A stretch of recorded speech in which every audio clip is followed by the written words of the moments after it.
introduce all the viewers to the Proffer Agreement Room. This is the part of the game that the networks don't show. This is part of the game that the streets don't talk about. And a lot of notorious killers, gangsters, kingpins agreed to enter this room, but also under the cape of participating with a 5K1, which when it comes together, it becomes a cooperating agreement. But long as it's a proffer, is when the government come at you and say, hey, listen, we got this much evidence on you, and we also been informed that you have participation in these certain crimes. Is you willing to admit to these crimes under the Proffer Agreement and you won't be penalized, or is you willing to deny these crimes and be taken to trial? And the Proffer Agreement without the 5K1 is you admitting to all your crimes, what you done. Not what nobody else done, only what you done. You know, so you have to sit down and admit to every crime you did from the time you started committing crime. And you can't leave nothing out. You don't even know how much they know, but you can't leave nothing out. If you leave anything out, then you will be fully prosecuted for whatever you're being accused of by your co-defendants or whoever is corroborating or testifying against you or implicating you. So this is what goes on in the Proffer Agreement Room, you know. And like I said, a Proffer Agreement Room don't mean you are snitching or you are telling. The only how snitching and telling come into the Proffer Agreement Room is when a 5K1 sentence departure is combined with it. And that's when you're willing to testify on your co-defendants or, you know, situations like Alpo. He had to enter a Proffer Agreement Room with a 5K1. Rayford Edmonds, he had to enter a Proffer Agreement Room. Sammy the Bull. Who else? Nicky Barnes, Frank Lucas. You know, but they entered the Proffer Agreement Room with the exception of a 5K1 and became corroborating, you know, witnesses. So what I'm showing you in the Proffer Agreement Room is that a lot of the times you don't have to take on a 5K1 when you enter a Proffer Agreement Room, but you have to detail and admit to all the crimes you committed. Welcome to the Proffer Agreement Room. The show that they don't show.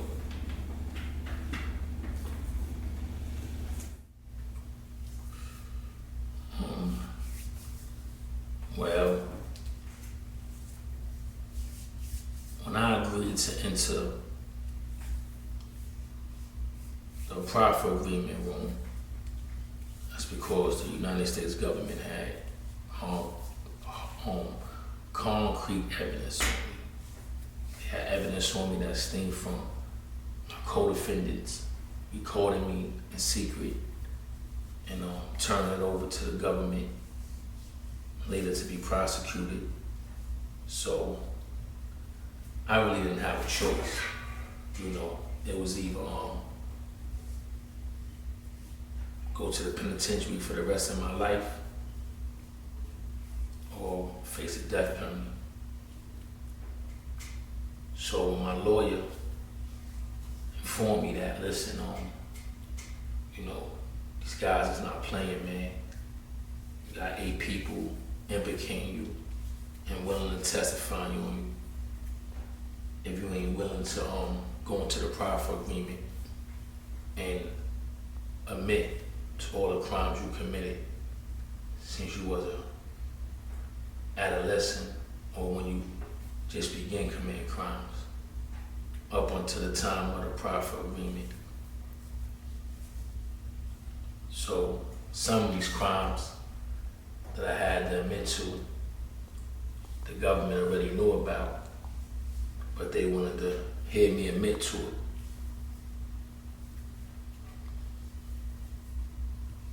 With 100% truth. If one lie is caught and 100% truth, all deals is off the table, and you will be, well, I could say in my case, I will have been prosecuted to the fullest extent. So let me walk you through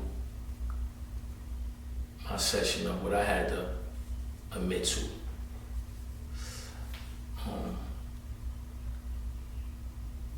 First and foremost, throughout my years,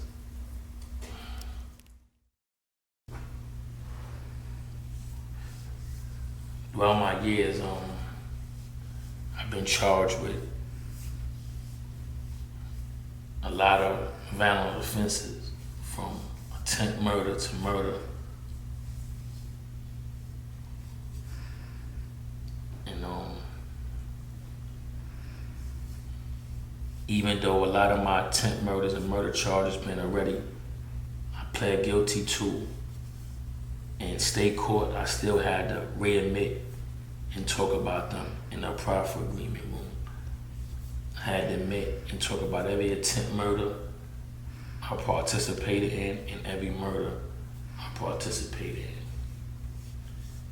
So at the beginning, I had to, they wanted to hear the breakdown of the attempt murders.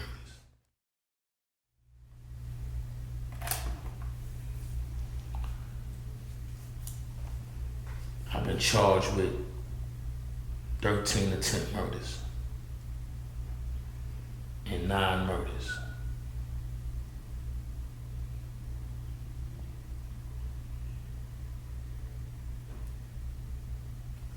The hardest thing in the proffer agreement room is actually talking about these crimes and how they went down and where they went down. That's the hardest thing about this, And the first thing they tell you is, listen, don't be ashamed, don't be proudful about nothing you about to tell me. We done dealt with the worst of the worst. A lot of guys who went to the proffer agreement room and killed hundreds of people, then drug deal and traffic from all the way around the world.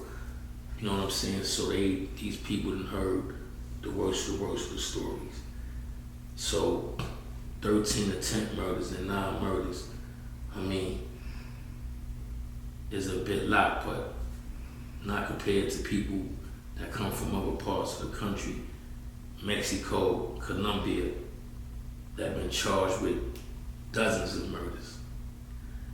So, the hardest thing was, even though I pled guilty to a lot of these offenses many years ago, I still had to bring them back up.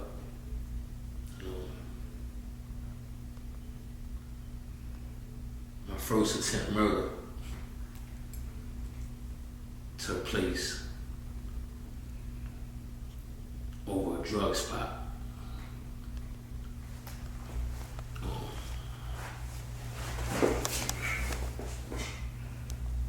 The drug spot was actually ran by a few older dudes that I was under.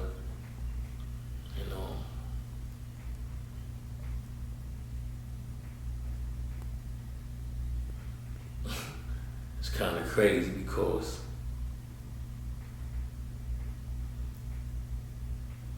the way the shit went down, it was like as if I saved his life. So that's what got me thinking back, taking me back right now. But it was over a drug spot, man. It was a hot summer night. We was all out there. Niggas was acting like they had guns, and one guy pulled out a gun. My peoples took it as an act of violence. I pulled my gun out. I shot him 2 times. I shot him in the stomach and I shot him in the chest. Um, everybody ran. And I actually came back out about 30 minutes later. He already had been picked up by the ambulance, taken to Kings County. And I ain't even go nowhere. Just stood right there.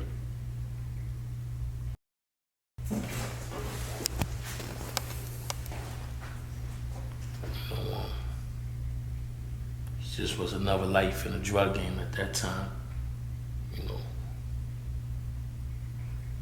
Shooting over turf or shooting over who was not doing what they was told always resulted in some kind of gunplay. Back then I was just one of them dudes that was always ready to deliver the gunplay. Rules or protocol wasn't followed. So that was like my first attempt murder.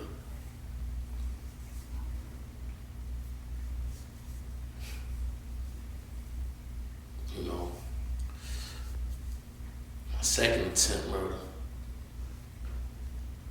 was also over, this time, a building that was ran by the government. It was one of them buildings that, when the tenants in there had AIDS, cancer, it was kind of ill, but the whole building was, government ran because, they giving them apartments. So it was like 3 different crews in this building. Me and my crews on the first floor, was another crew on the second floor, there was another crew on the third floor. But actually, this was 3 attempt murders that happened in the same night.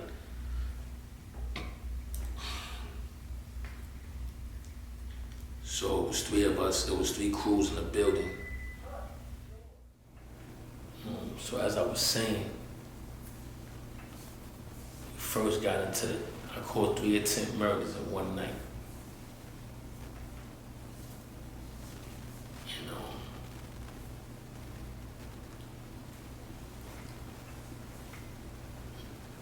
The 3 guys was also part of a crew who was making a lot of money.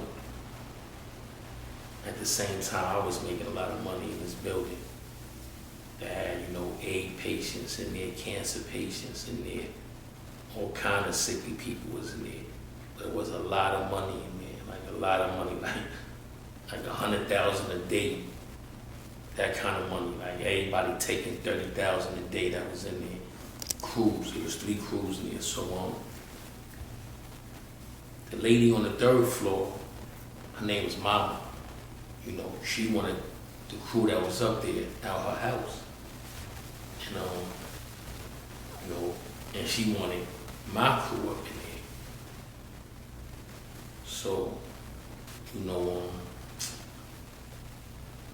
we confronted these dudes and told them they had to go. But, they didn't really want to just leave like that. So, one night, I laid by the address where they was living at.